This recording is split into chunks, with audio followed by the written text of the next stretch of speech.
karantar da kai physics zai iya karantar da kai mathematics. Malamin da ke karantar da kai English language zai iya karantar da kai English literature. Malamin da ke karantar da kai hadda Qur'ani zai iya karantar da kai tajwidi. Idan yau yana karantar da kai physics, gobe yana karantar da kai mathematics.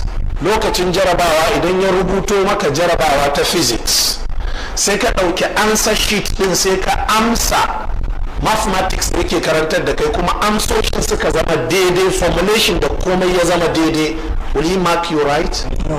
Zai baka amsa kaci.